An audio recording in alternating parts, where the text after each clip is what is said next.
जय हिंद everyone, welcome to SSV wings. मैं हूं पंकज गुप्ता और आज हम पढ़ेंगे यहाँ पे मैथ्स। ठीक है, तो जैसे हमारी और आपकी बातचीत हुई थी पहले कि हम एफकेट में जो भी चैप्टर्स आए हैं, है ना, उनको एक एक करके ख़त्म करेंगे। ठीक है, तो इसमें हम सबसे पहले आज हम पढ़ने वाले हैं हाइट एंड डिस्टेंस। ठीक है, तो ये चैप्टर जब से ऐड हुआ है ना, लोग सोच रहे हैं कि कैसे हम ये पढ़ेंगे चैप्टर, क्योंकि इसमें आता है ट्रिग्नोमेट्री। हाँ कि ना, जैसे 9 10 तो सभी पढ़ के आए हैं। तो 9 10 में क्या होता है कि ये पार्ट आता है ना, ट्रिग्नोमेट्री के बाद आता है, बहुत सारे रेशियोज आती हैं, sine cos tan cot sec cosec, है ना, ये सारी चीज़ें हमें करनी होती हैं। तो लोगों के अंदर डर का माहौल है कि कैसे हम इसको कर पाएंगे। तो चलो, इसका भी मैं सोल्यूशन तुम लोगों के लिए लेके आया हूँ कि कैसे हम क्या कर सकते हैं, समझ रहे हो। अब तुम्हें करना क्या है, बस एक एक करके देखो, मैंने अपना काम शुरू कर दिया है, मेरे तरफ से वीडियोज आती रहेंगी।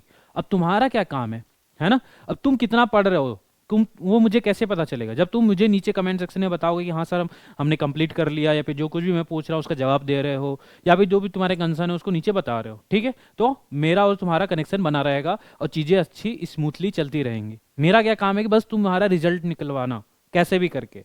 अब उसके लिए तुम्हें क्या नीड है वो तुम मुझे बताओगे, वो हमारी सारी टीम तुम्हें प्रोवाइड कराएगी। ठीक है, लेकिन बताना तो पड़ेगा ना, जब तक बताओगे नहीं तो मुझे पता नहीं चलेगा। तो चलो शुरू करते हैं, बातचीत बहुत हो गया है, हाइट एंड डिस्टेंस पढ़ने वाले हैं, डरना बिल्कुल भी नहीं है। एकदम आराम से धीरे धीरे बेसिक से एकदम पढ़ाऊंगा, बस जितना बताऊंगा तुम्हें सुनना है। देखो, चीजें एक बार में कुछ भी समझ में नहीं आती, इतना माइंडसेट होना चाहिए। एक ठीक है यहाँ तक। दूसरा क्या पॉइंट है कि तुम मैथ्स पढ़ने आए हो, थोड़ा सा तो दिमाग लगाओगे ना, बस इतना है। और रही बात जो तुमने साइन कॉस टेन की बात सोच के रखी थी, तो चलो मैं उसको भी अवॉइड करता हूँ अभी के लिए, उसके बिना ही तुम्हें पढ़ाने की कोशिश करता हूँ। और देखो तुम्हें समझ में आता है कि नहीं। ठीक है, बस थोड़ा सा कंसंट्रेट होके बैठना, पेन कॉपी लेके बैठना, ऐसे नहीं कि कहीं टहल रहे हो, कहीं घूम रहे हो और वीडियो लेक्चर देख रहे हो, तो ऐसे मैथ्स कभी नहीं आएगा। मैं जितना बता रहा हूँ तुमको उतना करते जाना है बस। चलो आओ शुरू करते हैं। हाइट एंड डिस्टेंस की जब बात करते हैं ना, अगर मैं तुम्हें बताऊं तो दो तीन चीजें हैं वो तुम्हें ध्यान रखने की जरूरत है। जैसे मैं बताऊं, हाइट एंड डिस्टेंस में तुम याद रखो कि सबसे पहले राइट एंगल ट्रायंगल क्या होता है। अब देखो, राइट एंगल ट्रायंगल वो होता है जिसमें ये एक साइड हमारी 90 डिग्री होती है, एक जो हमारा एंगल होगा ना, एंगल ये हमारा 90 डिग्री का होगा। जैसे ये एंगल हमारा कितने डिग्री का है, 90 डिग्री का। अब ये कितने का भी हो, कितने का भी हो, मुझे नहीं पता, तो इसको बोलते हैं राइट एंगल ट्रायंगल। ठीक है, अब जो राइट एंगल ट्रायंगल में बात होती है, तुम्हें दो तीन चीज याद रखना है कि एक होता है हमारा एंगल ऑफ, क्या होता है, एंगल ऑफ एलिवेशन होता है। क्या होता है, एंगल ऑफ एलिवेशन। अब पूछोगे सर ये क्या होता है। अब ध्यान से समझो कि अगर तुम मेरे सामने खड़े हो, ठीक है, तो मैं तुम्हें ऐसे एकदम बराबर के, ऐसे अब मैं एकदम सीधे देख रहा हूं तो कोई दिक्कत ही नहीं है, तुम मेरे ग्राउंड के बराबर खड़े हो। लेकिन एंगल ऑफ एलिवेशन कब होगा कि जब तुम, मैं यहाँ खड़ा हूं और तुम उसने टॉप पे खड़े हो, टॉप पे, और मुझे ऐसा देखना पड़ रहा है। तो जो चीज मैं ऐसे अभी देख रहा था वो मुझे अपने आंखें ऊपर ऊपर करनी पड़ रही है ना। तो अगर मैं तुम्हें दिखाऊं, ये मेरी आंखें ऐसे बनी हुई हैं, तो अभी तक तो मैं और तुम इतना सामने हमने खड़े थे, लेकिन तुमने क्या करा कि तुम इस टावर पे जा चुके हो, है ना, तुम इस टावर के ऊपर यहाँ बैठे हुए हो। तो अभी मुझे क्या देखना पड़ रहा है, मुझे ऐसे अपनी नजरें ऊपर उठानी पड़ रही हैं, समझ पा रहे हो। जैसे ही मैंने, जो मेरी आंखें पहले यहाँ देख पा रही थी, अब उसको ऊपर की तरफ जाना पड़ रहा है। तो ये जो बीच का जो एंगल इसने बना दिया ना, इसी को बोलेंगे हम एंगल ऑफ एलिवेशन। समझ रहे हो, मान लो ये थीटा डिग्री कुछ भी, 20 डिग्री 30 डिग्री कितना भी उसने नजरें अपनी ऊपर की हैं, इसी को हम बोलेंगे एंगल ऑफ एलिवेशन। पहला क्लियर है तुम लोगों को, इसमें कोई डाउट नहीं होना चाहिए। ठीक है, आराम से समझते चलो। अगर मैं तुम्हें नेक्स्ट पॉइंट समझाऊं, इसको हटा देता हूं फिलहाल के लिए। अगर मैं तुम्हें समझाऊं क्या, कि अब क्या हुआ कि अभी तो तुम टॉप पे खड़े थे, ठीक है, अभी मैं टॉप पे चला जाता हूं। ठीक है, अभी ये बिल्डिंग के ऊपर मैं खड़ा हो गया और तुम कहां खड़े हो, ये बिल्डिंग है हमारी, है ना, और यहां पे मैं खड़ा हूं। ठीक है, अगर तुम भी मेरे आंख के सामने अगर तुम खड़े होते तो मैं कहां देखता, मैं देखता सीधे। ठीक है, तब तो कोई क्वेश्चन ही नहीं बनता, तब तो हाइट एंड डिस्टेंस बनता ही नहीं। लेकिन तुमने क्या किया, तुम यहाँ जमीन पे टहल रहे हो, है ना, तुम यहाँ जमीन पे ऐसे टहल रहे हो। ठीक है, अब मुझे तुम्हें देखना है, तो मैं जो सीधे देख रहा था, अब मुझे नीचे अपनी नजरें नीचे ऐसी झुकानी पड़ेंगी कि नहीं झुकानी पड़ेंगी, बताओ। जो मैं सीधे देख रहा था पहले तुम्हें, अगर इधर, अब मुझे अपनी नजरें नीचे झुकानी पड़ रही हैं, तो यहाँ भी कुछ एंगल बन रहा है, मान लो ये थीटा बन रहा होगा, कुछ भी 10 डिग्री 20 डिग्री 30 डिग्री कुछ भी बन रहा होगा। समझ में आ रहा है, तो इसको हम बोलेंगे एंगल ऑफ डिप्रेशन। क्या बोलेंगे, एंगल ऑफ डिप्रेशन। ठीक है, यहां तक कोई दिक्कत नहीं है। तो एक चीज और भी ध्यान रखना कि जैसे ये ट्रेंगल बन रहा है, तुम्हें ये देखो ट्रेंगल दिख रहा है, जैसे वो थीटा बन गया ना, ये एंगल जैसे थीटा बनता है तो ये भी थीटा बन जाता है। ये हम कभी पढ़ेंगे जब दो पैरेलल लाइंस होती हैं, उसको एक ट्रांसवर्सल लाइन कट करती है तो दो एंगल्स इक्वल होते हैं। जैसे ये थीटा है तो ये भी थीटा होता है। तो वैसे तुमको ज़्यादा दिमाग लगाने की जरूरत नहीं, मैंने बताया जितना मैं बताऊं तुम्हें बस उतना ही सुनना है, ज़्यादा दिमाग लगाने की जरूरत नहीं है। देखो क्या बोला कि एंगल ऑफ डिप्रेशन क्वेश्चन में बोलेगा थीटा है, तो तुम्हें पता चल जाएगा कि ये एंगल अगर थीटा है तो ये भी थीटा होगा, अगर ये 10 हो गया तो ये भी 10 हो गया, ये 20 है तो ये भी 20 हो जाएगा। दो चीज़ें यहाँ तक समझिए, एंगल ऑफ एलिवेशन और एंगल ऑफ डिप्रिसिएशन, समझ में आ रहा है। अब देखो आगे बढ़ते हैं हम। अगर अब मैं राइट एंगल ट्रायंगल की बात करूं, तीन चीजें तुम्हें सिखाऊंगा ना, बस तुम्हें इसी की बेसिस पे सारा क्वेश्चन तुम्हें सॉल्व करना है। जैसे देखो क्या है, पहला अगर मैं तुम्हें ट्रायंगल बना के दिखाऊं, ये हमारा हो गया पहला राइट एंगल ट्रायंगल, ठीक है। एक और बना लो, ये हमारा हो गया क्या, दूसरा राइट एंगल ट्रायंगल। एक और बना लो तुम, ये हमारा हो चुका है क्या, तीसरा राइट एंगल ट्रायंगल। अब देखो जो हमारा पहला है ये 90 है, इसको तुम बनाओ 30 डिग्री, ठीक है। इसको, ये हमारा 90 हो गया, ये हो गया हमारा 45 डिग्री, और ये हमारा 90 है और ये हमारा हो गया 60 डिग्री। तुम्हें दो तीन चीज़ें ध्यान रखनी है कि जब भी ऐसा ट्रायंगल बनेगा, क्वेश्चन में 30 डिग्री देगा, राइट एंगल तो बनेगा ही, 30 देगा, तो यहाँ की जो साइड होती है, जो साइड का जो रेशियो होता है 1 होता है, और यहाँ वाली जो वैल्यू होती है वो √3 होती है, ठीक है। और जो ये वाली वैल्यू आएगी वो 2 होती है। फिर से सुनो, यहाँ 30 होगा, 30 के सामने हमेशा 1 आता है, और नीचे √3 आता है, और इधर 2 आता है। 45 के केस में क्या होता है, यहाँ 1 आता है, यहाँ 1 आता है, और यहाँ पे क्या आता है, यहाँ हमारा आ जाएगा √2। समझ रहे हो कैसे आएगा, पाइथागोरस थ्योरम तुमने पढ़ा, 1 square plus 1 square equal to √2। लेकिन जब कहानी 60 की आती है तो यहाँ हमारा √3 आता है, यहाँ हमारा 1 आता है, और यहाँ हमारा 2 आता है। समझो ध्यान से मेरी बात, देखो 30 के सामने हमेशा 1, 30 के साथ में √3 ऊपर 2, 45 वाले में हमेशा 1 आता है, 1 आता है, और यहाँ √2 आता है। 60 वाले के केस में यहाँ √3 आता है, यहाँ 1 आता है, और यहाँ 2 आता है। बस इसी की बेसिस पे हम सारा अपना हाइट एंड डिस्टेंस का कॉन्सेप्ट खत्म करेंगे, इसको ध्यान रखना। अभी मैं क्वेश्चन के अकॉर्डिंग बताऊंगा तो तुम्हें और समझ में आएगा, ठीक है। चलो यहाँ तक तो समझ चुके हो ना, कोई दिक्कत तो होना नहीं चाहिए। अब देखो क्या बता रहा हूँ मैं, क्वेश्चन करते हैं फिर देखते हैं क्या समझ में आया क्या नहीं समझ में आया, ठीक है। अगर मैं पहले क्वेश्चन की बात करूं, ठीक है, देखो लिखा है from a point P on the level ground, from the point P on the level ground the angle of elevation of the top of a tower. देखो टॉप ऑफ द टावर क्या होगा, अगर मैं टावर बनाना चाहूँ, अगर ये tower है ऐसे मान लो, ये टावर होगा, हाँ कि ना, ये टावर हमारा बन चुका है। एंगल ऑफ एलिवेशन अभी बताया था क्वेश्चन में, हाइट एंड डिस्टेंस में सबसे ज्यादा तुम्हारा इंपॉर्टेंट काम है फिगर बनाना। अगर तुमने फिगर बना लिया ना, ये ऐसे सर्कल ट्रायंगल जो बनाना है, मैं ट्रायंगल तुमने बना लिया तो क्वेश्चन सॉल्व करना कोई बड़ी बात नहीं है। तो सबसे ज्यादा टाइम तुम्हें देना है क्वेश्चन को पढ़ने में, क्वेश्चन को समझने में, और उसके बाद ये फिगर बनाने में। मैं बना के ऐसे दिखा रहा हूं तुम्हें कि तुम्हें ज्यादा समझ में आए। देखो from point P on the level ground, तो ग्राउंड तो हमेशा यही होता है ना, बताओ ये तो ग्राउंड ही ना है हमारा, तो लेवल ग्राउंड पे जो होगा कहीं पे पॉइंट पी होगा, मैंने बना दिया कि ये पॉइंट पी है, ठीक है। आगे क्या बोल रहा है, the angle of elevation of the top of the tower. मैंने बताया ना कि इस पॉइंट से जो एंगल ऑफ एलिवेशन बन रहा है टॉप ऑफ द टावर पे, यहां पे वो कितने डिग्री का बन रहा है, क्वेश्चन के अकॉर्डिंग बोल रहा है कि 30 डिग्री का बन रहा है। जैसे जैसे बोल रहा है क्वेश्चन, मैं वैसे वैसे करते जा रहा हूं। If the tower is 110 √3 metre high, तो टावर की जो लेंथ है 110 √3 मीटर है, मतलब इसकी जो लंबाई दी हुई है 110 √3 है। What is the distance of the point P? क्या लिखा, distance of the point P from the foot of the tower. Foot of the tower क्या होगा, इसका यही तो होगा, ये फुट ऑफ द टावर है, और किसके बीच में, P के, मतलब हमें ये डिस्टेंस हमें वो पूछ रहा है। ये तो क्वेश्चन हो गया, यहां तक भी कुछ दिक्कत नहीं होना चाहिए। अब मैं समझाऊं आगे क्या बताना चाहता हूं मैं। देखो जो मैं बताना चाहता हूं वो ये है कि वो कहानी याद करो जब मैंने तुम्हें सिखाया था कि जब भी 30 डिग्री होगा, ये जब भी 30 डिग्री होगा तो 30 के सामने हमेशा 1 बनेगा, इधर √3 बनेगा, और इधर 2 बनेगा। बनना चाहिए कि नहीं बनना चाहिए।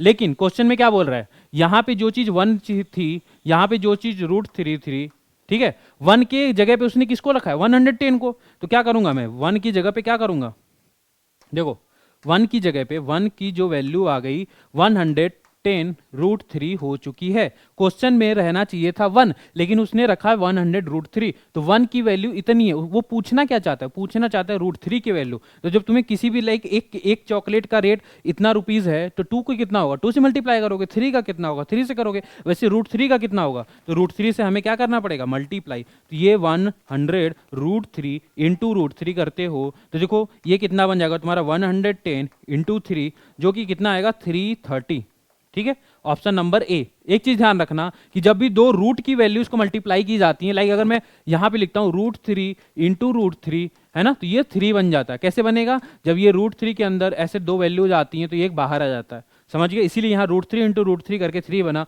और 330 आ चुका है। समझो यहाँ तक, कोई दिक्कत तो है नहीं इसमें?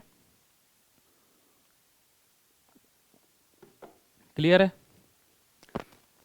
बस चीजों को इक्वेट करते चलना है। 30 था तो 30 के अकॉर्डिंग इक्वेट किया। अभी भी कोई तुम्हें दिक्कत आ रहा है तो नेक्स्ट क्वेश्चन में क्लियर होगा, समझते जाओ बस। आ जाओ, देखो सेकंड क्वेश्चन में क्या बोल रहा है। देखो सेकंड क्वेश्चन की बात करें, फ्रॉम 125 मीटर हाई टावर, तो टावर है, देखो फटाफट मैं टावर ऐसे बना दे रहा हूँ, बनाने की जरूरत नहीं मुझे, बस जितना बताना था मैंने बता दिया। तो अगर मैं टावर बनाना चाहूँ तो ये मेरा 125 मीटर हाई टावर बन चुका है। उसके बाद बोल रहा है the angle of depression of the car is 45 degree. अभी तुमको सिखा गया है, देखो ये ऐसे है, यहाँ पे मान लो कहीं कार होगी, कैसे भी बना लो, बनाने नहीं आता फिर भी तुम देख लो, ये कार जा रही है तो एंगल ऑफ डिप्रेशन क्या होगा? बंदा यहाँ बैठा है, उसको देखना चाहिए था सीधे सीधे देखना चाहिए था ना, लेकिन उसको देखना पड़ रहा है कहाँ? नीचे की तरफ देखना पड़ रहा है। तो जो एंगल ऑफ डिप्रेशन बन रहा है ये बन रहा है, ये है तुम्हारा 45 डिग्री का। समझो ध्यान से, हाँ कि ना? जो यहां से उसका आंख है, यहाँ पे ऑब्जर्वेंट है, यहाँ पे बैठा हुआ है, कार को देख रहा है, तो उसको अपनी नजरें नीचे करनी पड़ रही हैं, तो इसलिए क्या बोल रहा है? एंगल ऑफ डिप्रेशन 45 डिग्री का बन रहा है। मैंने क्या बताया, जब वो 45 डिग्री देगा तो ये भी 45 हो जाता है। तो तुम्हें ट्रेंगल मिल चुका है, जैसे ये ट्रेंगल हमें मिल चुका है, इसका एक एंगल ये तो 90 बनता है, क्योंकि टावर तो हमेशा खड़ा रहता है, तो यहाँ 90 हमेशा ही बनेगा। यहाँ बन चुका है 45 डिग्री। पूछ कह रहा है how far the car from the tower. अब देखो ये कार जो है ये टावर से कितनी दूरी पे, मुझे मतलब कि ये एक्स की वैल्यू निकालनी है। समझो यहाँ तक, कोई दिक्कत तो नहीं है? अभी मैं तुम्हें क्या पढ़ा के आया हूं कि जब भी ऐसी चीजें आएंगी हम क्या करेंगे बताओ? जब भी ऐसी चीजें आएंगी तो हम 45 डिग्री वाला ट्रायंगल याद करो, बताते चल रहा हूं तुम्हें। 45 डिग्री वाला ट्रायंगल याद करोगे तो यहाँ होता था 45, और यहाँ क्या होता था 1, यहाँ क्या होता था 1, और यहाँ क्या होता था √2। ठीक है, तो इसी से कंपेयर करना है। मैं अगर मैं तुम्हें कंपेयर करके दिखाऊं, जो हमारी 1 की वैल्यू है, जो 1 की यहाँ 1 होना चाहिए, यहाँ 1 होना चाहिए, तो 1 की वैल्यू कितनी आ रही है? 125। 1 के जगह पे इन्होंने किसको रखा है? 125 को। अब मुझे निकालनी भी किसकी वैल्यू है? 1 की ही वैल्यू निकालनी है। तो हमारा आंसर क्या हो जाएगा? 125 मीटर। मतलब ये जो फुट ऑफ द टावर से जो कार का बीच का डिस्टेंस है वो है 125 मीटर। देखो अच्छे से समझ पाए कि नहीं समझ पाए? देखो चले नेक्स्ट क्वेश्चन पे। अभी भी नहीं समझ में आया तो वेट करो, अगले क्वेश्चन में और समझ में आएगा।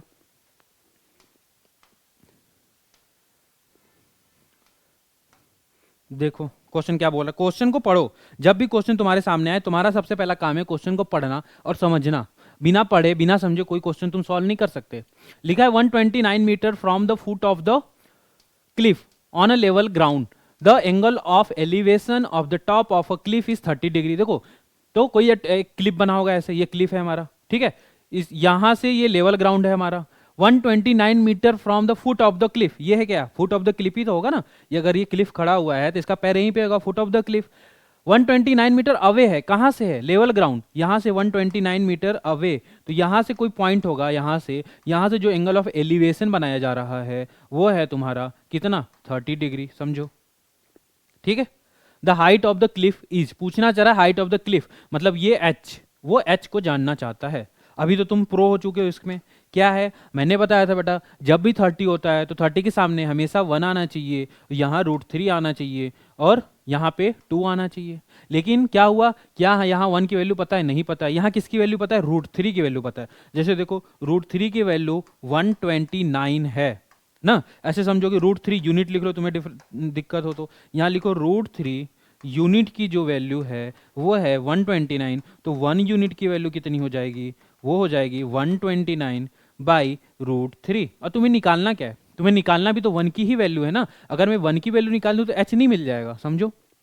तो 1 की वैल्यू इतनी आ चुकी है, लेकिन क्या हमें ऑप्शन में दिख रहा है? क्या नहीं दिख रहा है? तो अब हम इसको क्या कहते हैं? रेशनलाइज करते हैं। जब भी रूट नीचे आ जाए ना, इसको रेशनलाइज करना पड़ता है। रेशनलाइज करने के लिए क्या करेंगे हम? √3 से ऊपर नीचे मल्टीप्लाई करेंगे, तो यहाँ जो वैल्यू आएगी 129 √3। अभी पीछे बता के आया हूँ कि √3 में जब √3 का मल्टीप्लाई करते हैं तो कितना बन जाता है? 3। इसको 3 से डिवाइड करोगे तो 3 4 जा 12, 3 3 जा 9, 43 √3 मीटर।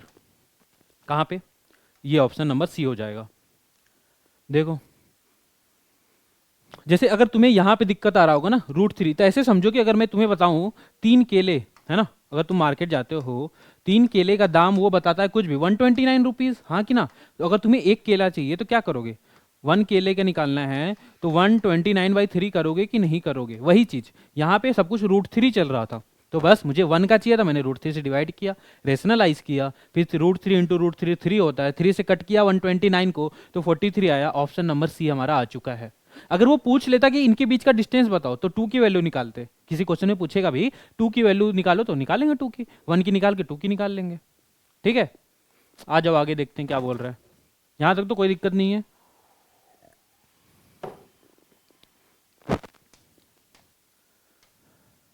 देखो मैं जितना बस पढ़ा रहा हूं ना, तुम पढ़ते जाओ और आराम से क्वेश्चन करके आओगे।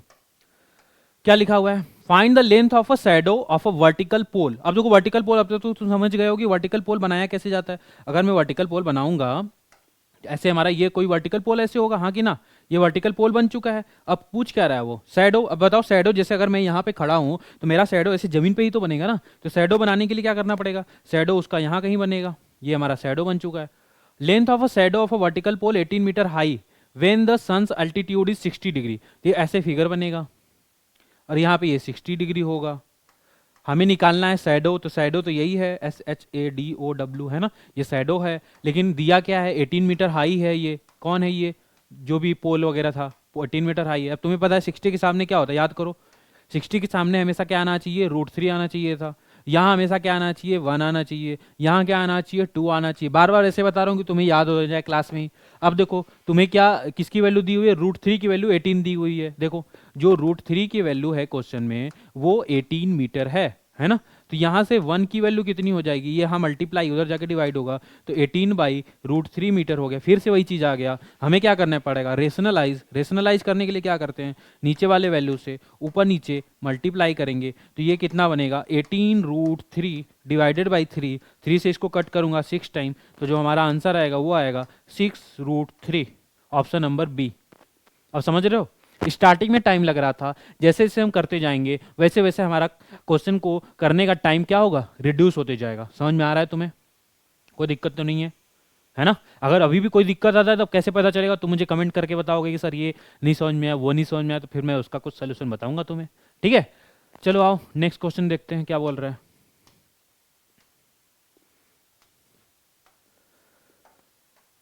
यहाँ पे क्या है, the angle of elevation of the top of a building at a distance of 70 metre from its foot. Question बड़ा बड़ा आता है, लैंग्वेज इतना बड़ा बड़ा आता है, लेकिन डरना नहीं है, सोल्यूशन बहुत छोटा होता है। देखो फटाफट करेंगे, angle of elevation of the top of a building. अब तो बिल्डिंग ऐसे बनाओगे फटाफट, टॉप ऑफ अ बिल्डिंग से एंगल ऑफ एलिवेशन ऐसे बनेगा। अब तो बताने की जरूरत नहीं, बिल्डिंग है, फिर भी किसी को दिक्कत है तो समझ लो कि ये बिल्डिंग बनाया गया यहाँ पे।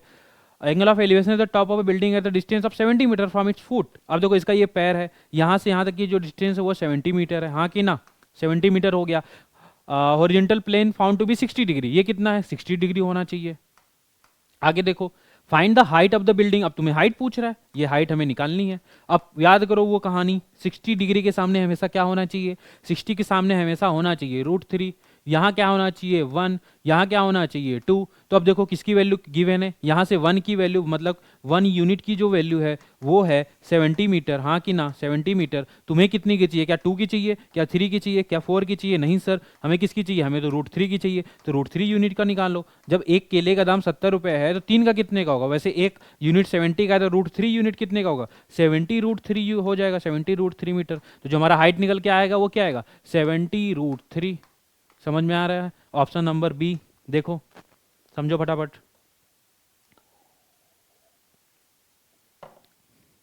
चलो आगे बढ़े। देखो क्या बोल रहा है यहाँ पे, the person standing at a distance looks at a building having the height of 1000 metre. उसकी जो हाइट है बिल्डिंग की, अगर ऐसे मैं हाइट बना दूं यहाँ पे, तो इसकी जो हाइट है वो 1000 मीटर की है। ठीक है, जैसे जैसे क्वेश्चन पढ़ते जाते हो हैविंग द बनाते जाओ metre. The angle between the top of the building and the ground is. अब देखो टॉप ऑफ द बिल्डिंग कहाँ होगा, यहाँ होगा, और ग्राउंड इसका कहाँ होगा, ग्राउंड तो यहीं होता है कहीं पे। इनके बीच का जो एंगल बन रहा है ना वो कितना बन रहा है, 30 डिग्री। देखो तो यहाँ से यहाँ तक का जो एंगल बन रहा है वो बन रहा है 30 डिग्री। आगे बढ़ो, at what approximate distance is the person standing away from the building, मतलब यहाँ पे कोई पर्सन खड़ा है, ये बंदा यहाँ पे खड़ा है, मान लो यहाँ पे ऐसे, तो यहाँ से पूछ रहा है कितने डिस्टेंस पे खड़ा है, मतलब ये वैल्यू दे दी गई है और ये वैल्यू हमें निकालनी है। अब तुम्हें पता है 30 के सामने क्या होता है बताओ? 30 के सामने हमेशा 1 होना चाहिए, यहाँ हमेशा √3 होना चाहिए। तो 1 की वैल्यू अगर 1000 दी गई है, 1000 मीटर, तो √3 की वैल्यू कितनी होगी? 1000 √3 मीटर। ठीक है, तो हमसे क्या पूछ रहा था, वो यही जानना चाहता, लेकिन सर ऑप्शन में तो है ही नहीं, यहाँ पे तो कुछ ऑप्शन में हमें 1000 √3 दिया ही नहीं है। अब क्या करेंगे, क्या ऑप्शन, तो क्या करेंगे, √3 की वैल्यू याद करो तुम, यहाँ पे √3 की वैल्यू याद कर लेना, जो होता है वो होता है 1.732। समझ में आ रहा है?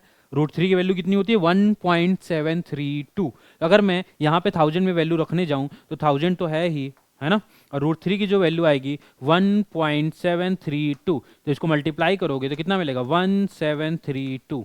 समझ रहे हो? देखो एक एक करके मैं क्वेश्चन के लेवल को बढ़ाते जा रहा हूँ, क्वेश्चन को ऐसे ही अरेंज करके लेके आया हूँ कि तुम्हें अच्छे से समझ में आए, है ना। पहले धीरे धीरे धीरे धीरे धीरे धीरे करते करते हम लेवल को बढ़ाते जाएंगे। यहाँ थोड़ा सा तुम्हें डिफिकल्टी महसूस हुई होगी, लेकिन अब वो भी सॉर्टेड हो चुका है। देखो क्लियर है यहाँ तक? कोई दिक्कत? आगे बढ़े।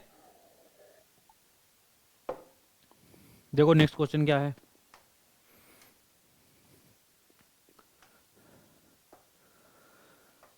यहाँ पे क्या बोल रहा है, the top of a broken tree. अब देखो ब्रोकन ट्री, अब तुम ध्यान से, ब्रोकन ट्री का क्या कॉन्सेप्ट है, अगर ये बड़ा सा ट्री है यहाँ पे मेरे पास, ये ट्री है इतना बड़ा था, ये कहीं से टूट चुका होगा, यहाँ से ये टूट गया बेचारा, ऐसे टूट चुका है ना, टचेस द ग्राउंड। अब ये जो ऊपर वाला पोर्शन ये टूट के गिरेगा, ये जो पोर्शन देखो ध्यान से समझना, ये जो टूट के गिरेगा तो ये नीचे गिरेगा कि नहीं? जैसे ये अगर मैं दिखाऊं तो ये नीचे ही तो गिर जाएगा ना जमीन पे। जैसे ये पूरा ट्री था यहाँ पे, यहाँ बीच में से टूटा, जो टूटेगा पोर्शन हो जाके नीचे ही तो गिरेगा ना, तो ऐसे ही ऐसे जाके लटक गया यहाँ पे। Touches the ground eight 60 degree, तो जैसे ये टच कर रहा है ना तो ये 60 डिग्री बना रहा है। समझ रहे हो? अभी देखो इसको फिगर, ये तो समझ गए ना तुम, अभी मैं इसको हटा के फिगर अच्छे से बनाता हूँ। देखो अगर ये बड़ा सा कोई ट्री रहा होगा, यहाँ से ऐसे बन रहा है, ऐसे फिगर बनेगा, और यहाँ पे जो एंगल बताया गया है वो है 60 डिग्री, लेकिन ये जो ट्री है वो ट्री हमारा ऐसे ऐसे ऐसे ऐसे ऐसे, ये पूरा हमारा ट्री था। कोई दिक्कत तो नहीं है? बीच में से टूट चुका है और इधर गिर चुका है 45 metre away from the root of the tree. Root of the tree कहाँ है? देखो ये रूट ऑफ द ट्री है, कितनी दूरी पे गिरा है, ये जो दूरी है वो हमारी कितनी दी हुई है? 45 मीटर। फिर से क्वेश्चन पढ़ो, नहीं समझ में आया तो। बोल रहा है कि 45 metre away from the root of the tree, मतलब रूट ऑफ द ट्री से 45 मीटर दूरी पे जाके गिरा है। समझ में आ रहा है?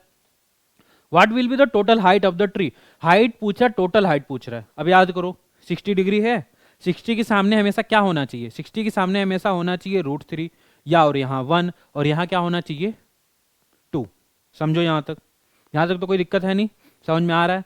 अब तुम मुझे एक बात बताओ, जो हाइट ऑफ द ट्री है कितना निकालना है? वो पूरा हाइट ऑफ द ट्री ये तो है नहीं, बस ये हमें पूरा पोर्शन चाहिए, यहां से लेके यहां तक पूरा portion height of the tree होगा। और जो कि तुम बात करूं मैं, अगर मैं इसकी बात करूं तो ये तो √3, यहां से लेके यहां तक की वैल्यू तो √3 है ट्रायंगल के अकॉर्डिंग, लेकिन जो बच गया ऊपर वाला पोर्शन, क्या वो 2 है? हाँ कि ना बताओ, क्या ये 2 है? जैसे ये 2 आया है, यहां से यहां तक की 2 आई है, तो यही वैल्यू तो यहीं से गिर के आई है ना, तो ये पूरा ट्रू। अगर मैं ट्री की लेंथ की बात करूं तो क्या मैं बोल सकता हूं कि ट्री का लेंथ 2 + √3 है? समझो यहां तक पहले। अच्छा क्वेश्चन है, यही सब क्वेश्चन आएंगे एग्जाम में तुम्हारे। समझ पा रहे हो? अगर मैं ट्रायंगल के अकॉर्डिंग निकालने की बात करूं तो मुझे किसकी वैल्यू चाहिए? 2 + √3 की वैल्यू निकालनी है। क्लियर है यहां तक? क्योंकि 2 तो ऊपर वाली वैल्यू होगी, √3 इतनी। अब यहां से इक्वेट कर लो, यहां से जो 1 की वैल्यू है वो 45 है, जैसे 1 की जो वैल्यू है वो है 45 मीटर। हाँ कि ना? 2 की निकालने हो 2 से मल्टीप्लाई करूंगा, 3 की निकालने 3 से करूंगा, लेकिन निकालनी किसकी है? ट्री की। तो 2 + √3, 2 + √3 का जब वैल्यू करूंगा तो ये बनेगा 45 × 2 + √3। हाँ कि ना? बताओ। अब इसे हमें सॉल्व करना पड़ेगा। समझ रहे हो? अब कैसे सॉल्व होगा? देखो 2 लिखा है, अभी तुमको √3 की वैल्यू बता के आया था 1.732, याद है? अगर 2 + 1.732 करते हो तो क्या बन जाएगा? ये 3.732। हाँ कि ना? अब इसी में किसका मल्टीप्लाई करना है? 45 का। ठीक है, 45 से मल्टीप्लाई कर लो, 5 × 2 = 10।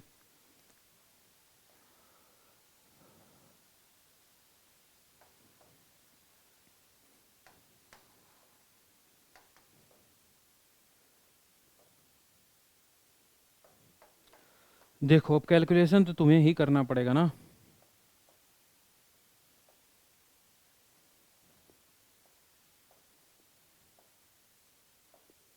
तो ये हमारा कितना आ रहा है 167 पॉइंट है, तो 3 पे है ना, 1 2 3, तो 3 पे लगाना पड़ेगा। तो हमारा जो आंसर आ रहा है क्या ऑप्शन है 166 167.94, मतलब वहाँ पे करके तो हमारा 167.85 आ जाएगा हमारा आंसर। समझो यहाँ तक।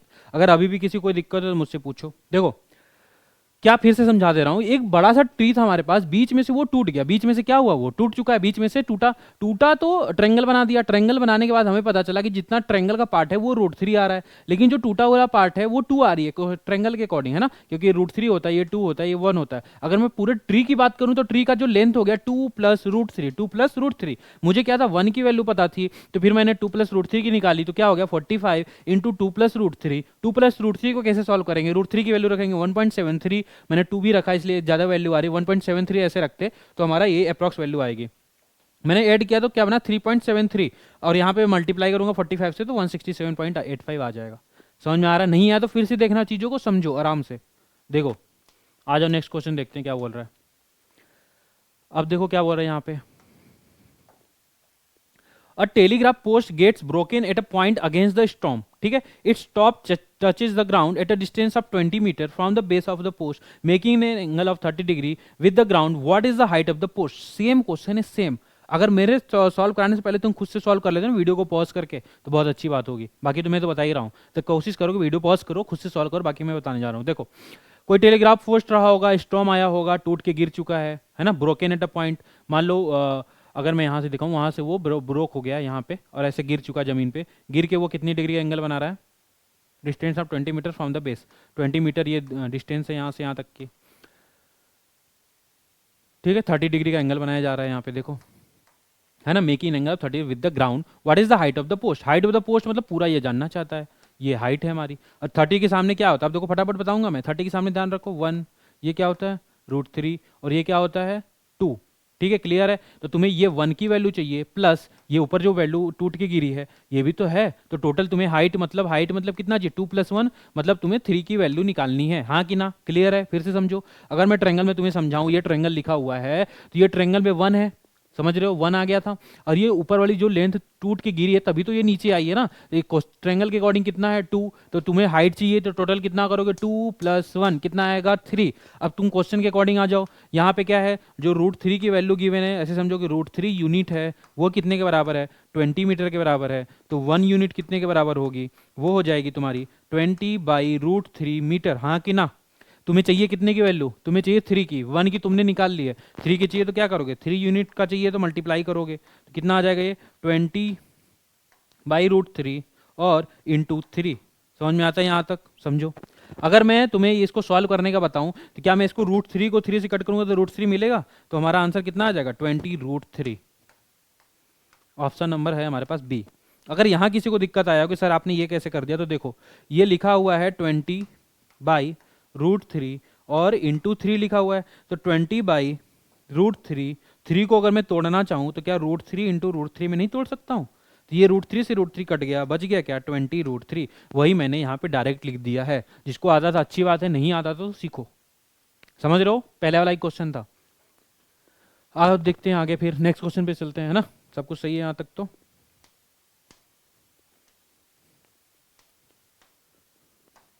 क्वेश्चन क्या बोल रहा है, a pole of 10 metre long rest obliquely on a vertical wall A B. अब देखो वॉल है कोई हमारा पास, ये कैसे वॉल है हमारा पास ए बी, इसका नाम है ए बी,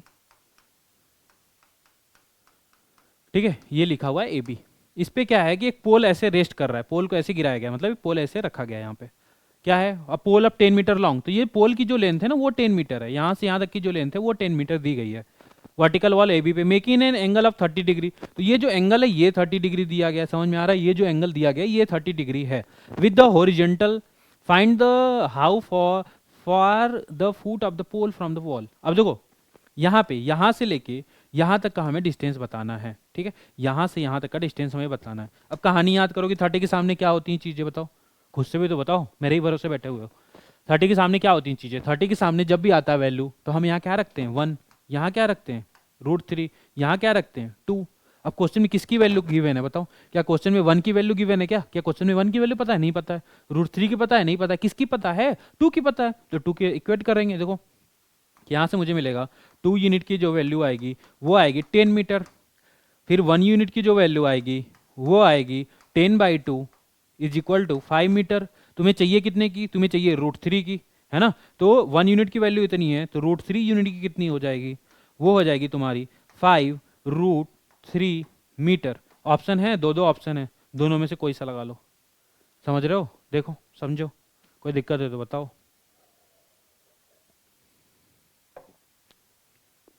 आगे बढ़ते हैं।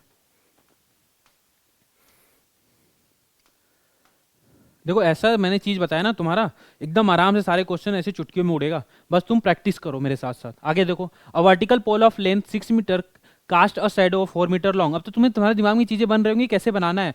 जो इमेजिनेशन पावर था वो जा चुका है, अब तुम्हें फटाफट क्या करना है। वर्टिकल पोल, तो वर्टिकल पोल बनाया। शैडो बनाना है, शैडो बना दिया। वर्टिकल पोल ऑफ लेंथ 6 है तो ये 6 बना दिया। उसके बाद क्या है, 4 मीटर बना रहे थे, 4 मीटर बना दिया। आगे क्या बोल रहा है, shadow on the ground eight the same time. अब देखो यहाँ पे ऐसे बना चुका है, ये कौन है हमारा, ये पोल था, लिख के समझा देता हूँ, ये पोल है। आगे क्या बोल रहा है, at the same time the tower cast. अब अच्छा ठीक है, एक हमारे पास टावर भी है। अगर मैं टावर यहाँ बनाऊँ, ये टावर हमारा है, टावर भी सेम टाइम पे बना रहा है। ये टावर का जो सब कुछ चल रहा है ना, दिया हुआ है कितना, a tower cast 28 metre long shadow. तो शैडो जो है इसका वो 28 मीटर लॉन्ग है, ठीक है।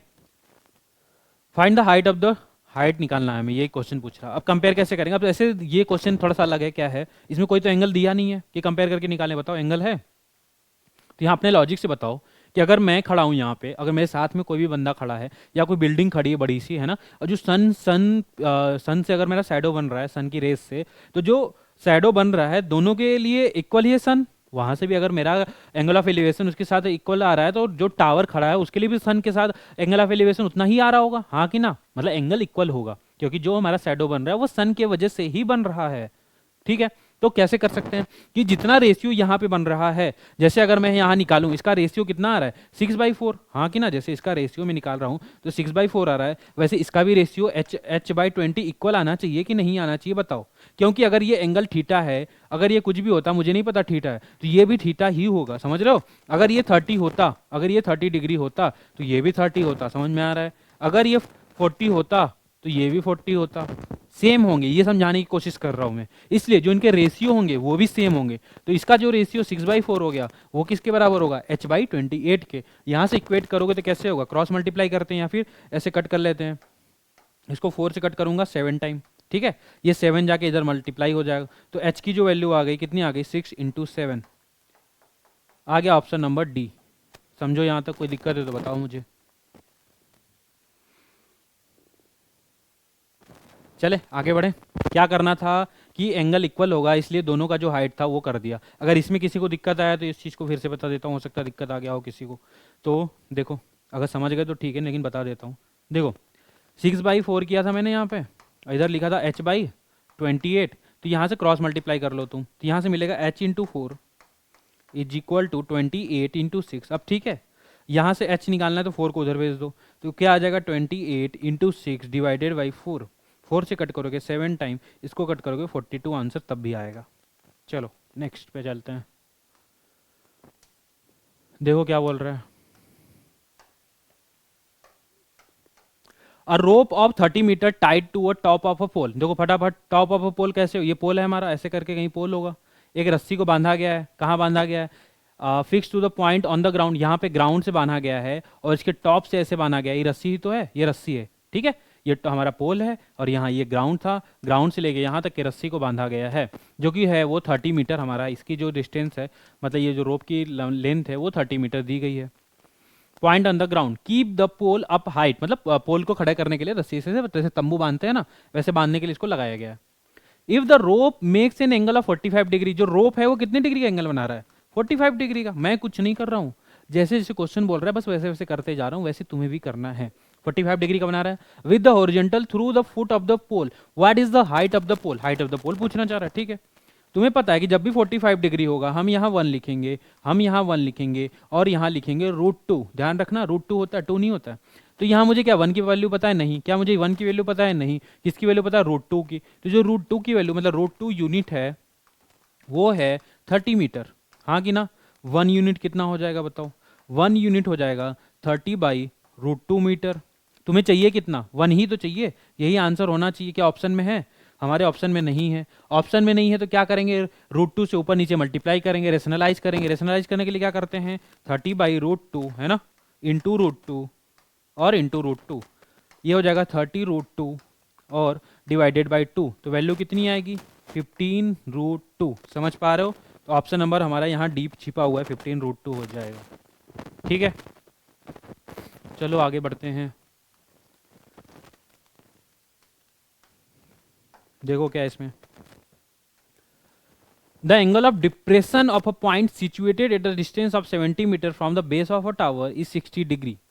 The height of the tower is, मान लो ये कोई टावर होगा यहाँ पे, ये कोई टावर है, ठीक है। द एंगल ऑफ डिप्रेशन कैसे बनाते हैं, एंगल ऑफ डिप्रेशन तो ऊपर बनता है हमेशा, ऐसे ऐसे ऐसे ऐसे ऐसे। ये हमारा मान लो कहीं पे ये ग्राउंड रहा होगा, point situated at distance of, जो पॉइंट है ना वो कहाँ है, देखो जो पॉइंट है कहाँ पे, वो 70 मीटर मतलब 70 metre from the base of a tower. Base of a tower कहाँ पे है, ये हमारा बेस ऑफ अ टावर है। इससे 70 मीटर आगे की तरफ जाओगे, हाँ कि ना, 70 मीटर आगे की तरफ जाओगे तो ये हमारा पॉइंट बनेगा। यहीं पे जो एंगल ऑफ डिप्रेशन बन रहा है ना, वो बन रहा है कितने डिग्री का, वो हमारा है कहाँ, 60 डिग्री का। यहाँ पे 60 डिग्री बन रहा है। मैंने तुम्हें बताया था जब भी एंगल ऑफ डिप्रेशन 60 बनेगा तो ये वाला भी एंगल क्या होना चाहिए, 60 होना चाहिए। फिगर बन चुका है। पूछना क्या चाहता है वो, हाइट ऑफ द टावर, मतलब वो एच जानना चाहता है। तुम्हें पता है कि 60 के सामने क्या होती हैं चीज़ें, 60 के सामने हमेशा होना चाहिए √3, यहाँ होना चाहिए 1, यहाँ होना चाहिए 2।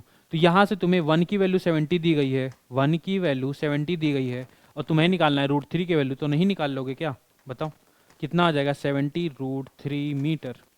Option number D. ठीक है, समझ में आ रहा है, मज़ा आ रहा है, देखो आगे।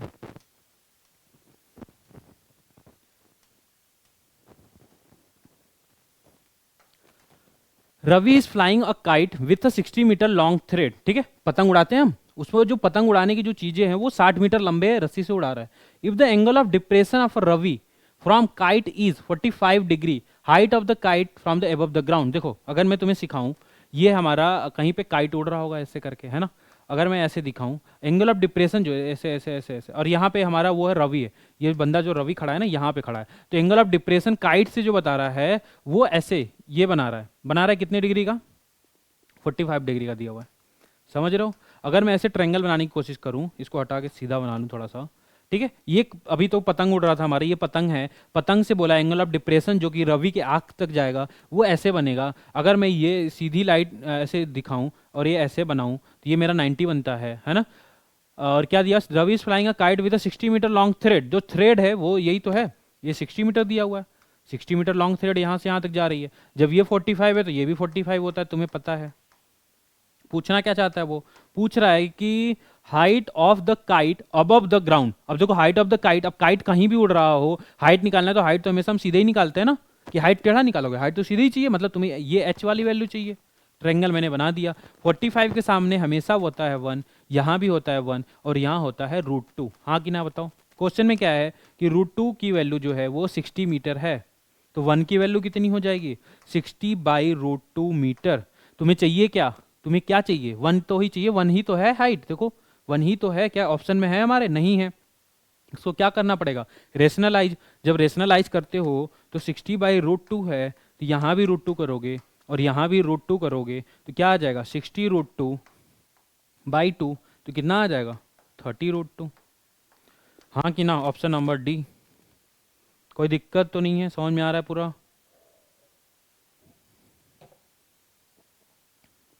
चलो आगे बढ़ते हैं, देखते हैं। अब देखो कुछ कॉम्प्लीमेंट्री एंगल्स के कुछ चीज़ें होती हैं, बताता हूँ तुम्हें मैं। अब देखो क्या हुआ, अभी तक तो नॉर्मल चल रहा था, मैं यहाँ खड़ा हूँ, सामने कोई खड़ा है, मैं ऐसे देख रहा हूँ, एंगल ऑफ एलिवेशन। मैं यहाँ खड़ा हूँ, कोई नीचे जा रहा है, नीचे देख रहा हूँ, एंगल ऑफ डिप्रेशन बन रहा है। लेकिन अभी क्या होगा कि मैं ऐसे बीच में बिल्डिंग खड़ी है, बीच में बिल्डिंग खड़ी है, मैं किसी बंदे को इधर देख रहा हूँ, कि इधर किसी को इधर देख रहा हूँ, या फिर मैं यहीं से देख रहा हूँ, कोई 30 डिग्री एंगल पे है, कोई 60 डिग्री एंगल पे, कोई 45 डिग्री एंगल पे। चीज़ें हो सकती हैं कि नहीं हो सकती हैं, तो उसको कैसे सॉल्व करते हैं, अगर मैं तुम्हें बना के दिखाऊँ यहाँ पे ना, ध्यान से समझना, कैसे समझोगे, ध्यान से देखो। सबसे पहले हमें बनाना है ट्रायंगल। अगर मैं ऐसे ट्रायंगल बनाऊं, ठीक है, ये है हमारा ऐसे, और ये है हमारा ऐसे, और ये है हमारा ऐसे, ठीक है। यहाँ तक अभी क्या चल रहा था, अभी तक हम एक ही ट्रायंगल पढ़ रहे थे, ये 90 तो हमेशा होता है, तुम्हें पता है, ठीक है। मान लो कि ये 45 डिग्री पे है, ठीक है। और मान लो, अच्छा मैं तुम्हें कुछ और ऐसे दिखाता हूँ, 1 मिनट। ये हमारा 30 डिग्री पे है और ये हमारा 60 डिग्री पे है, ठीक है। अब यहाँ पे जो चीज़ें होती हैं, मान लो यहाँ का डिस्टेंस है ए, यहाँ का डिस्टेंस है ए और यहाँ का डिस्टेंस है बी, ठीक है। तुम्हें निकालना है एच, तुम्हें निकालना है एच। अब ये दोनों का सम कितना आ रहा है, 90 आ रहा है ना। एक और फिगर बनता है ऐसे, तुम्हें दिखाऊं, देखो ऐसे बनेगा, ऐसे बनेगा, ऐसे बनेगा, है ना, और ये ऐसे बनेगा, ठीक है। मतलब कि कोई ऑब्जर्वेंट है यहाँ पे, ऐसे जो ऑब्जर्वर है हमारा वो यहाँ से देख रहा है, किसी को यहाँ पे देख रहा है मान लो 60 डिग्री पे, और किसी को यहाँ पे देख रहा है 30 डिग्री पे, हाँ कि ना। और ये उसकी हाइट है एच। फिर से समझो, ये टावर है पूरा एच, किसी को देख रहा है तो बंदा इधर 30 डिग्री एंगल बना रहा है, किसी को देख रहा है इधर तो वो 30 डिग्री एंगल बना रहा है, दोनों का सम कितना है, 90 डिग्री, हाँ कि ना। और जो 90 डिग्री दो एंगल का सम जब 90 हो जाता है ना, उसी को कॉम्प्लीमेंट्री एंगल पूछते हैं। ये भी एक चीज सीख लो, जब भी दो एंगल का सम 90 डिग्री हो जाए उसको कॉम्प्लीमेंट्री एंगल बोलते हैं। जैसे अगर तुम्हें दे दे 10 डिग्री और 80 डिग्री, तो दोनों का सम कितना है, 90। तो ये दोनों एंगल कौन से हो गए, कॉम्प्लीमेंट्री एंगल हो गए। अगर कुछ भी 50 डिग्री और 40 डिग्री भी दे दे तो इन दोनों का सम कितना आ रहा है, 90। तो ये दोनों क्या हो गए, कॉम्प्लीमेंट्री एंगल। और जो 180 आता है उसको बोलते हैं सप्लीमेंट्री एंगल। तो देखो, जब भी फिगर ऐसा बने जिसमें हमारा हमारा बनेगा कॉम्प्लीमेंट्री एंगल, क्या बनेगा, अब तो समझ रहे हो, कॉम्प्लीमेंट्री एंगल मतलब दोनों एंगल का सम कितना आना चाहिए, 60 डिग्री, सॉरी 90 डिग्री। जब भी 90 डिग्री आएगा तो वहां से एच निकालने का, जो ये मान लो इसका डिस्टेंस ए है और इसका डिस्टेंस बी है, तो जो एच निकालने का फॉर्मूला होता है वो होता है अंडर रूट ए बी। क्या होता है, अंडर रूट ए बी। समझ पा रहे हो, डायरेक्ट निकालोगे, अंडर रूट ए बी करेंगे कब, ए प्लस बी नहीं, ओनली ए बी करेंगे। अलग क्वेश्चन भी आता है लेकिन ये इस टाइप के क्वेश्चन में आगे दिखाता हूं। क्वेश्चन देखो, क्वेश्चन से करोगे ज्यादा समझ में आएगा। देखो लिखा है कि the angle of elevation of the top of a tower from the 2 points at the distance. देखो ये टावर तुम्हें बना देता हूं पहले, ये टावर है, एंगल ऑफ एलिवेशन कहां पे बन रहा है, 2 पॉइंट से बनाया जा रहा है ना। टावर फ्रॉम द 2 पॉइंट लिखा है ना, at a distance of a, पहला डिस्टेंस ए है, दूसरा डिस्टेंस बी है, from the base and the same straight line are 29 degree and 61 degree respectively. What is the height of the tower. अब देखो, top of the tower तक तुम पहुंच चुके हो, यहाँ पे 2 पॉइंट्स लेने हैं, डिस्टेंस पे a and b from the base and on the same straight line. दोनों का जो क्या होना चाहिए, स्ट्रेट लाइन होना चाहिए, ठीक है। तो अगर मैं यहाँ से ऐसे बनाऊँ, यहाँ पे ए, यहाँ से ये ऐसे हो गया, और इसका जो डिस्टेंस है वो है ए, और जो इसका जो डिस्टेंस है वो है बी। इसका जो एंगल है मान लो पहले वाले का 29 डिग्री और इसका जो है वो है 61 डिग्री, हाँ कि ना, 61 डिग्री। पूछना क्या चाहता है वो, what is the height of the tower, ये हाइट पूछना चाहता है। तो तुम इसका क्या हाइट निकाल सकते हो, मैं अभी बता के आया हूँ। एच की वैल्यू होती है अंडर रूट ए बी। क्या होती है, ए बी। क्या हमारे पास ऑप्शन है, अंडर रूट ए बी। देखो कैसे आता है वो भी बता सकता हूं मैं, लेकिन मैं तुम्हें कंफ्यूज नहीं करना चाहता, क्योंकि एफकेट के हिसाब से हम जितना पढ़ रहे हैं उतना बहुत ही ज्यादा इनफ है ना। अभी बहुत सारी चीजें इसमें कॉन्सेप्ट्स हैं, लेकिन मैं बिल्कुल नहीं चाहता कि मैं उसे तुम्हें बता के और तुम्हें और कंफ्यूज करूं। नहीं तो यहाँ से मैं टेन थीटा बताऊंगा कि यहाँ से मैं टेन थीटा निकालूंगा, बता भी देता हूँ अगर किसी को दिक्कत हो। अगर पहले वाले से मैं टेन थीटा निकालता हूँ तो वो आएगा एच बाई ए, दूसरे वाले से निकालूंगा आएगा एच बाई बी। जब इसको क्रॉस मल्टीप्लाई करोगे तो आएगा h square by a b. तो यहीं से एच की वैल्यू आती है अंडर रूट ए बी। समझ रहे हो, बता के क्या फायदा जब तुम और कंफ्यूज हो रहे हो, है कि नहीं। तो ऐसे निकलता है, इसलिए डायरेक्ट याद रखते हैं कि जब भी ऐसी चीजें आएंगी, इन दोनों का सम 90 होना चाहिए, ये बात ध्यान रखना। तो हम एच की जो वैल्यू है वो निकाल देंगे अंडर रूट ए बी। ठीक है, यहां तक आगे बढ़े, चलो आ जाओ। क्वेश्चन क्या बोल रहे हैं, क्वेश्चन खुद से पढ़ो, पहले खुद से ट्राई करो, फिर मेरा सोल्यूशन देखो। यहाँ पे the angle of elevation of a pole from 2 points which are 75 meter and 48 meter away from its base respectively। ठीक है, if x and y are the complementary then the height of the tower is। अब इसको क्या figure भी बनाने की जरूरत है, अभी बता के आया हूं कि क्या होता है कि दो ऐसे दिया हुआ टावर, ये ऐसे फिगर बन रहा है हमारा, ऐसे करके तो बन रहा है फिगर, ये बीच में जो है ये टावर है। क्या बोल रहा है कि pole from the 2 points which are 70, देखो पहला वाला जो है वो 75 मीटर अवे है, ठीक है, लिख दिया 75 मीटर। दूसरा वाला जो है वो 48 मीटर अवे है, ये भी लिख दिया। From its base respectively if x and y, ये जो पहला एंगल है वो एक्स डिग्री है, दूसरा वाला जो है वाई डिग्री है। फिर कॉम्प्लीमेंट्री, ये दोनों कॉम्प्लीमेंट्री हैं, मतलब जो x प्लस वाई का जो सम है वो है 90। मैंने अभी बताया जब भी इनका सम 90 हो जाए, पूछना क्या चाहते हो, देखो हाइट ऑफ द टावर ही तो पूछ रहा है, देखो हाइट ऑफ द टावर पूछ रहा है, तो हाइट निकालने का फॉर्मूला क्या था, ऐसे भी याद करो, h is equal to under root a b क्या होते थे, लाइक 75 और इंटू 48, हाँ कि ना। अब इसको हमें सॉल्व करना है, इसको अब सॉल्व करने के लिए क्या कर सकता हूँ, 25 को तोड़ दूँ, 75 को 25 इंटू 3 में लिख सकता हूँ, हाँ कि ना। 48 को 16 इंटू 3 में लिख सकता हूँ। ये सारी चीज़ें अंडर रूट में है कि नहीं है बताओ। अगर 25 का स्क्वायर निकालते हो तो 5 मिलेगा, यहाँ पे दिखाई दे रहा है कि नहीं, 5 मिलेगा, नहीं दिखाई दे रहा है। अगर मैं यहाँ निकालता हूँ 25 का निकालता हूँ तो क्या मिलेगा 5, और वहाँ से इन 3 और 3 में क्या मिल जाएगा, एक 3 और मिल जाएगा, और 16 से हमें क्या मिलेगा 4, तो कितना हो जाएगा 4 3 जा 12 5 जा 60, जो हमारी हाइट निकल के आएगी वो आएगी 60 मीटर। समझो यहाँ तक, कोई दिक्कत तो नहीं है। एक ही टाइप के कई सारे क्वेश्चन करा रहा हूँ ताकि तुम्हें चीज़ें रट जाएं और अच्छे से तुम्हें चीज़ें समझ में आए। देखो आगे, अब देखो थोड़ा यूपीएससी का भी क्वेश्चन आ गया ताकि तुम्हें कॉन्फिडेंस भी आए। तुम तो पेपर देने जा रहे हो एफकेट का, लेकिन अगर तुम इसको सॉल्व कर लेते हो तो तुम्हारा जो कॉन्फिडेंस का लेवल है वो कहाँ, यहाँ से यहाँ पहुँच जाएगा, हाँ कि ना। तो बस समझते जाओ, करते जाओ, क्वेश्चन पढ़ो खुद से और बताओ क्या करना है। The angle of elevation of the top of a tower from the 2 points A and B at a distance of x and x plus 5। देखो फटाफट ऐसे बना लोगे, अब तो समझदार हो चुके हो तुम, हाँ कि ना। ऐसे बनाओगे, ये टावर है, पहले वाले की जो डिस्टेंस है वो है x, दूसरे वाले की जो डिस्टेंस है वो है x प्लस 5। आगे पढ़ो। From the base of the tower of a height 6 metre. अब यहाँ पे ये 6 मीटर दे दिया गया, वहां पे निकाल रहे थे हम, यहाँ पे इन्होंने 6 दे दिया है। The same straight line with it are complementary, ठीक है। इनके जो एंगल्स है ना, यहाँ पे लिख लेना स्ट्रेट लाइन विथ, यहाँ पे एंगल्स लिख लेना कि एंगल्स जो है हमारे क्या हैं, कॉम्प्लीमेंट्री हैं। What is the value of x निकालना है। अब देखो ध्यान से मेरी बात, सब कुछ सेम है। तुम्हें मान लो अगर ये थीटा है और ये थीटा 1 है, तो इन दोनों का जो थीटा और थीटा 1 का जो सम है वो तो 90 हो चुका है। तो हमें पता है कि जो वैल्यू थी h is equal to under root a b आती थी, हाँ कि ना। या फिर मैं इसी को ऐसे लिखना चाहूँ, h square is equal to a b, h square is equal to a b लिख सकता हूँ कि नहीं लिख सकता हूँ, ठीक है। तो h की जगह 6 रखना है, हमें क्वेश्चन में दे दिया h की जगह 6, तो ये हो जाएगा 6 का स्क्वायर। अरे a की जगह क्या रखूंगा, x इंटू क्या रखूंगा, x प्लस 5। देखो x प्लस 5, हाँ कि ना। कोई दिक्कत है किसी को यहाँ तक। अभी इसको सॉल्व करोगे तो यहाँ एक्स स्क्वायर बनेगा और 5x, उससे ज़्यादा बहुत ज़्यादा दिक्कत हो जाएगा।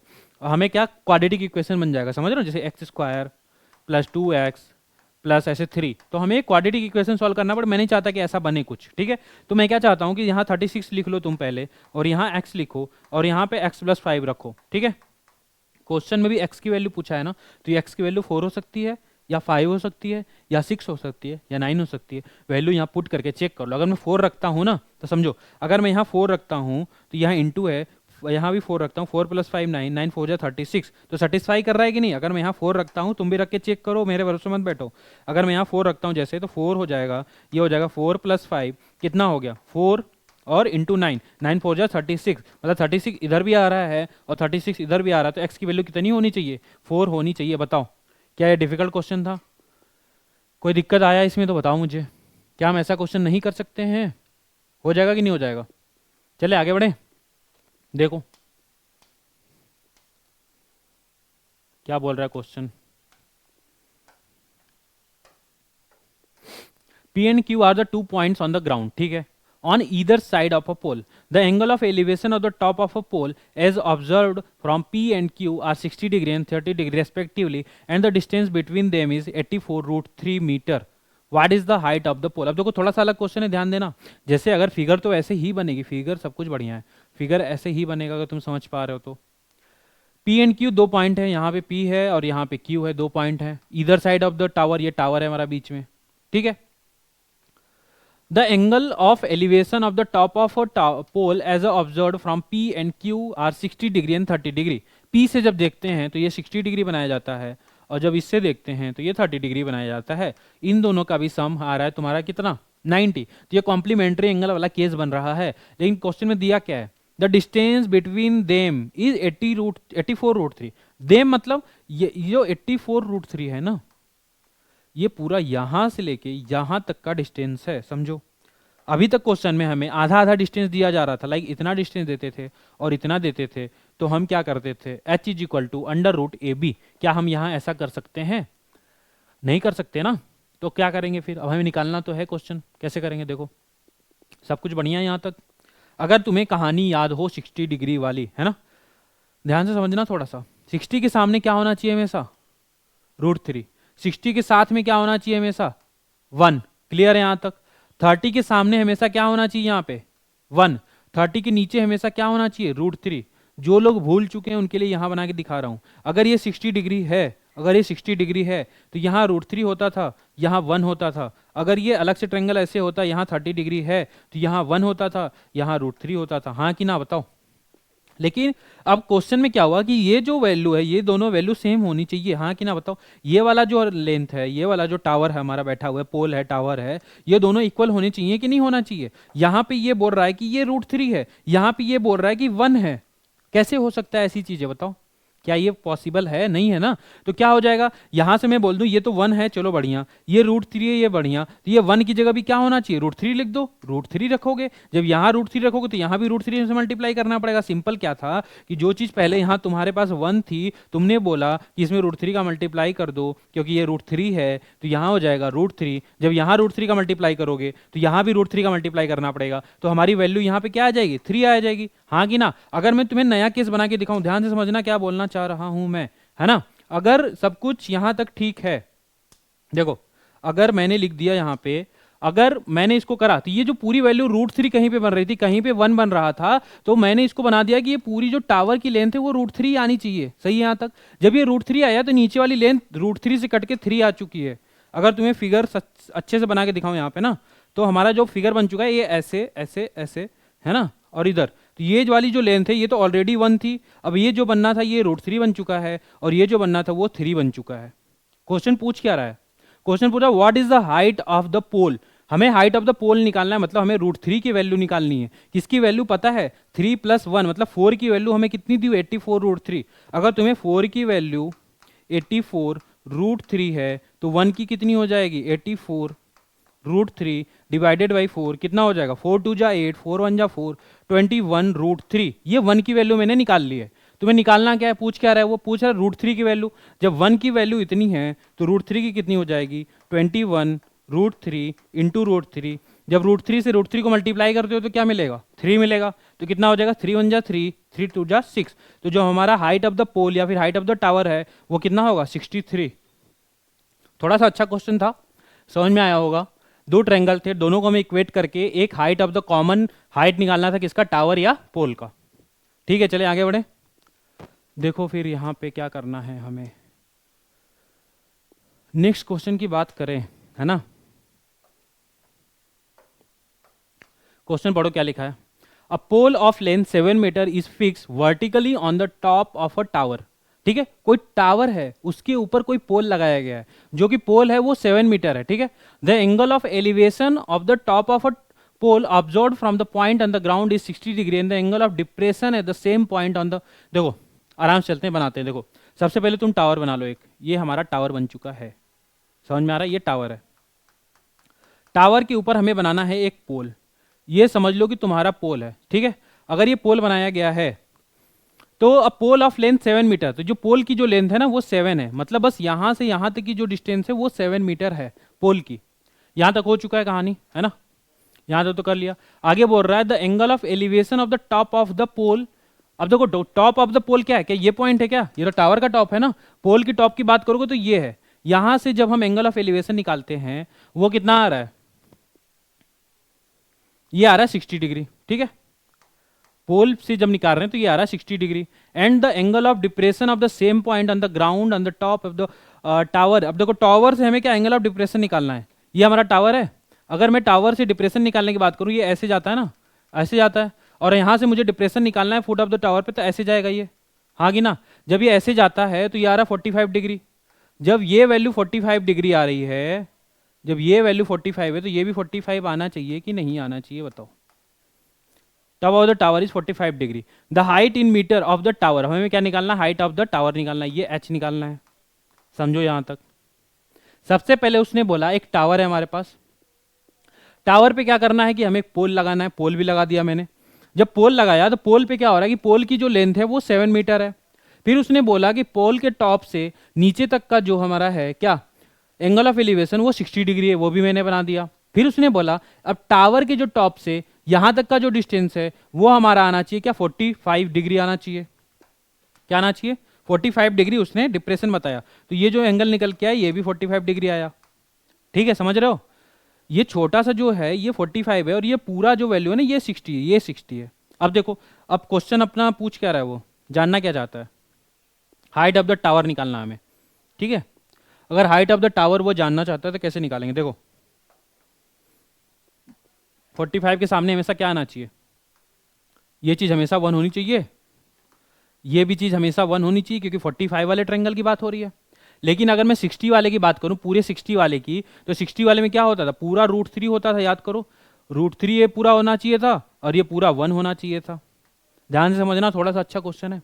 ये पूरा √3 है और ये पूरा 1 है। अगर ये पूरे √3 में से 1 जा चुका है तो इसकी लेंथ कितनी बची है। अगर पूरी √3 में से 1 चला गया तो ये जो बचा है ये कितना आ जाएगा, ये आ जाएगा √3 - 1। हाँ कि ना। जैसे मैं फिर से अगर मैं तुम्हें साइड में बताऊं, ये पूरी वैल्यू थी कितनी √3, ये हमारा पूरा √3 था। ये इसमें हमारा टावर और पोल दोनों इंक्लूडेड है ना। ये ऊपर वाला मान लो पोल है तुम्हारा, ठीक है, ऊपर वाला हमारा पोल है, नीचे वाला टावर है। ये पूरी वैल्यू √3 है, उसमें से हमारा ये 1 है, तो ये कितना बन जाएगा, पूरा √3 - 1 नहीं बनेगा, समझो। तो ये मैंने निकाल दिया √3 - 1। क्वेश्चन में उसी की वैल्यू गिवन है, क्या गिवन है कि जो √3 - 1 है, √3 - 1 है, उसी की वैल्यू 7 है, उसी की वैल्यू 7 है। पूछना क्या चाहता है वो जानना चाहता है तुम्हें 1 की वैल्यू। तो यहां से जब 1 की वैल्यू निकालोगे ना, तो ये पूरी वैल्यू 7 डिवाइडेड बाई √3 - 1 आ जाएगा। क्या ऐसा ऑप्शन है, नहीं। फिर से क्या करेंगे, रेशनलाइज। रेशनलाइज देखो, वहां 1 था यहाँ 2 है, तो जो माइनस रहता है ना, नीचे जो वैल्यू माइनस में है उसको प्लस में करके मल्टीप्लाई करते हैं। तो यहाँ क्या लिखेंगे, √3 + 1। फिर क्या लिखेंगे, √3 + 1। क्या आ जाएगा यहाँ पे 7, यहाँ लिख के दिखाता हूं मैं क्या आ जाएगा। अगर वहां से लिखूं तो 7 √3 + 1 डिवाइडेड बाई, यहाँ देखो √3 - 1 √3 + 1 करेंगे तो क्या होता है बताओ। थोड़ा सा अच्छा क्वेश्चन है, दिमाग तो लगाना पड़ेगा। देखो √3 - 1 √3 + 1 करोगे तो क्या मिलेगा, a + b a - b का फॉर्मूला याद है, √3 - 1 और ये लिखा है √3 + 1। तो a + b a - b करते तो बनता है √3 का स्क्वायर -1 का स्क्वायर, मतलब 3 - 1 = 2। तो यहाँ वैल्यू क्या आ जाएगी, नीचे क्या आ जाएगी 2। तो हमारा आंसर क्या रहा 7/2 √3 + 1। तो ये हमारा ऑप्शन नंबर डी होगा, 7/2 √3 + 1। समझ में आया। मैंने क्या करा, तुम्हें धीरे धीरे धीरे धीरे करते करते बहुत यहाँ तक लेके आया हूँ। और बहुत भी जरूरी नहीं कि तुम्हारे अब एग्जाम में इतना आएगा, लेकिन मैं फिर भी तुम्हें बता रहा हूँ कि तुम ध्यान दो। बेसिक्स भी पढ़ के जाते हो ना, तुम्हारा एग्जाम अच्छे से क्लियर होगा। लेकिन इतना भी बताना जरूरी था कि कैसे करते हैं ऐसे क्वेश्चन को हम। समझ रहे हो, कोई दिक्कत तो नहीं हुआ, फिर से बताने की जरूरत तो नहीं होनी चाहिए।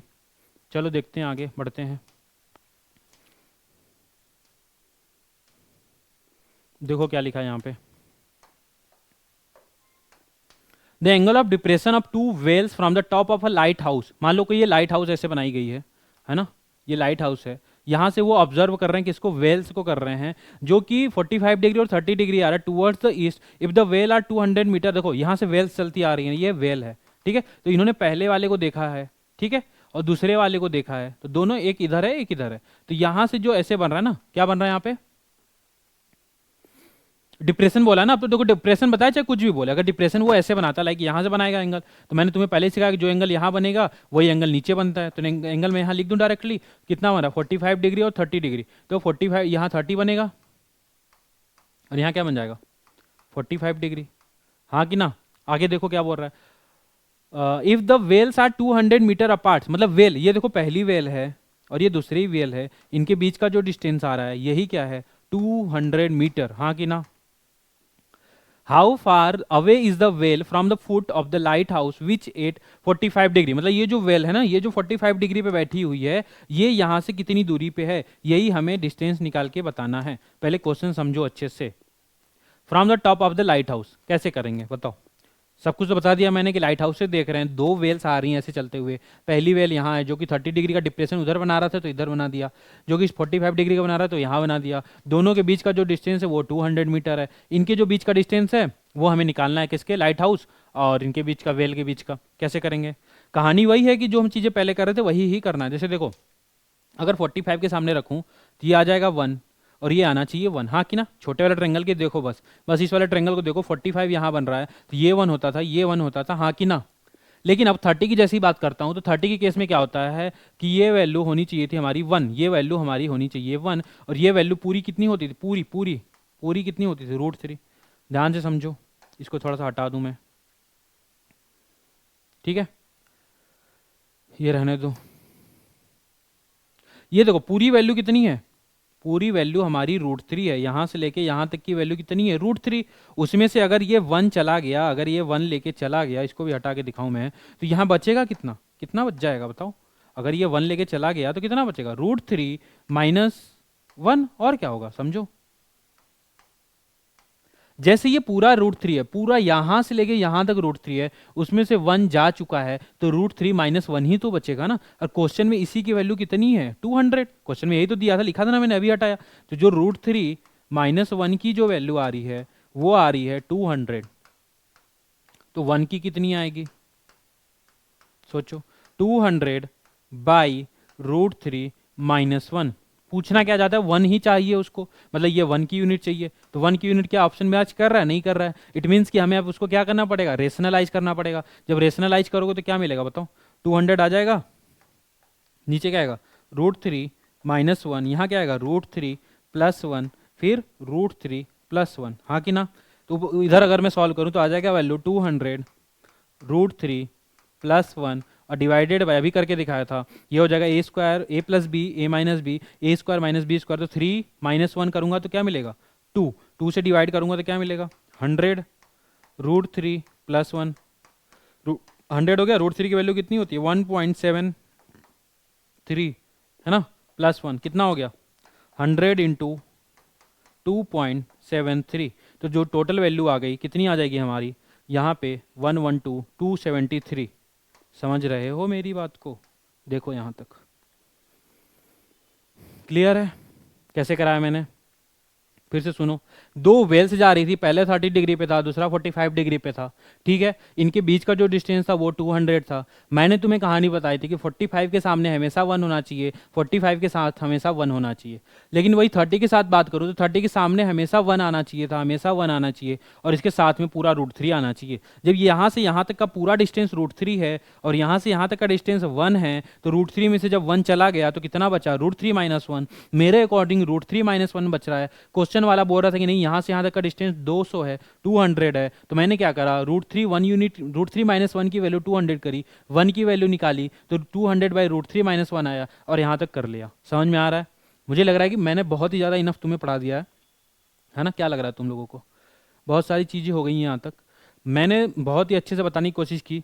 अभी देखो मैं एक चीज़ और बताता हूँ तुम्हें, यहाँ पे ऐसी इसी टाइप के क्वेश्चंस मिलेंगे तुम्हें एग्जाम में, घबराना नहीं है। जिनको प्रॉब्लम आ रही है ना, जैसे मैं सिखा दूँ कि अगर मैं 1 अपॉन क्या था, यहीं पे लिख लेता हूँ, √3 माइनस 1 था शायद, √3 माइनस 1 को रेशनलाइज कैसे करते हैं, मुझे पता है बहुत लोगों को दिक्कत आ रही होगी। ये लिखा है √3 माइनस 1।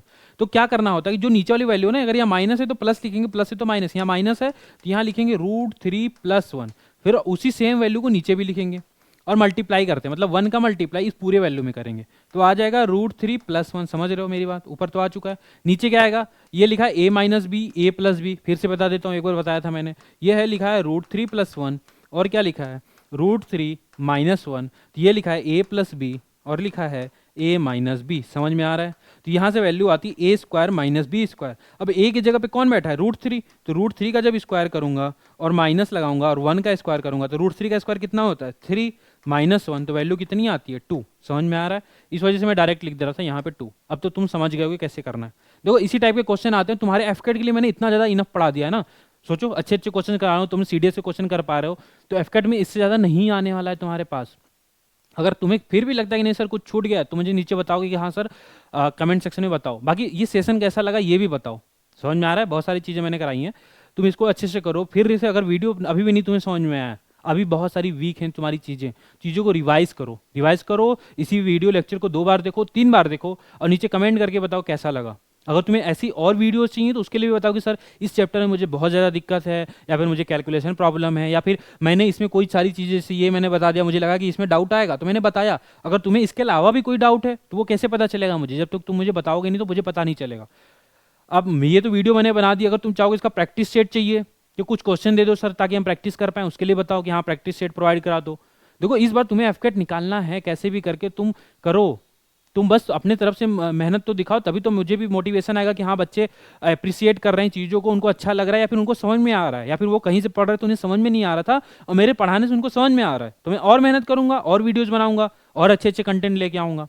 अब देखो इतना मैंने तुम्हें पढ़ा दिया ना, सोचो हमने कितने क्वेश्चन कर लिए, और इतने इजी वे में करे हैं कि तुम सोच भी नहीं सकते कि तुमने सीडीएस के क्वेश्चंस भी ट्राई कर लिए। इसमें बहुत सारे होते हैं। देखो मैं तुम्हें एक चीज बता देता हूँ, क्वेश्चन कभी भी खत्म नहीं हो सकते मैथ्स में, कितना भी तुम कर लो क्वेश्चन कभी भी नहीं खत्म होगा। लेकिन मेरा काम क्या है कि मैं तुम्हें कम से कम क्वेश्चन में ज्यादा से ज्यादा इंफॉर्मेशन दे के जाऊं, ताकि तुम्हें एग्जाम में नए क्वेश्चन भी मिले तब भी तुम करके आओ। ठीक है, मैंने अपनी तरफ से पूरी मेहनत लगाई थी इस वीडियो में। अगर तुम्हें कुछ चीजें लगती हैं ऊपर नीचे तो उसको बताना, और कोई तुम्हारा कंसर्न है तो उसको भी बताओ। ठीक है, ऐसी वीडियो आती रहेंगी। जय हिंद एवरीवन, मिलते हैं नेक्स्ट वीडियो में।